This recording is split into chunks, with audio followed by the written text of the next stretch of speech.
سر یہ بتائیں کہ ایف آئی آر کیا ہے اور اس کی بنیادی حیثیت کیا ہے؟ جی، ایف آئی آر جو فوجداری قانون ہے اس کی ابتدا ہی ایف آئی آر سے ہوتی ہے۔ ٹھیک ہے، فوجداری قانون میں ایف آئی آر کی ایسی حیثیت ہے جیسے ایک بلڈنگ میں ایک اینٹ کی حیثیت ہوتی ہے، ٹھیک ہے، یعنی کہ اگر ایک بلڈنگ میں سے آپ اس اینٹ نکال دیں تو وہ بلڈنگ کامیاب نہیں ہوتی، اور ایف آئی آر سے ہی کسی کا کیس جو کرمنل کیس ہے سٹارٹ ہوتا ہے۔ ایف آئی آر کا جو لفظی مطلب ہے وہ یہ ہے کہ فرسٹ انفارمیشن رپورٹ۔ ٹھیک ہے، کوئی بندہ جس کے ساتھ کوئی زیادتی ہوتی ہے یا اس کے ساتھ کوئی اوفینس کمٹ ہوتا ہے وہ پولیس کو جا کر فرسٹ انفارمیشن دیتا ہے، ٹھیک ہے، اور اس انفارمیشن کو بنیاد بنا کر جب اس پر ایف آئی آر ہو جاتی، ایف آئی آر پولیس درج کر دیتی ہے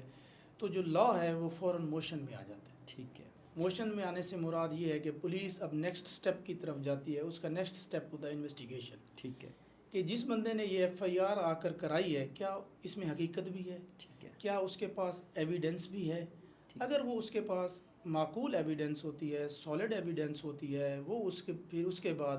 ان ملزمان جن کو وہ نامزد کرتا ہے ان کے خلاف کارروائی سٹارٹ کرتی ہے۔ کیا police F I R discharge بھی کر سکتی ہے؟ جی بالکل کر سکتی ہے، اگر